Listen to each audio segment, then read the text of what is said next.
নমস্কার শ্রোতা বন্ধুরা, আমি senior concern orthopaedic surgeon doctor Nirmal Dev.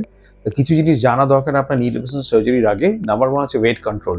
তো ওবেসিটি হয়ে গেলে obesity is independent risk factor for infection.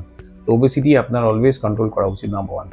Second হচ্ছে তার জন্য হচ্ছে ব্যালেন্স ডায়েট খেতে হবে, ফ্যাট ফ্রি ডায়েট খেতে হবে। এইটা খুব ইম্পর্টেন্ট।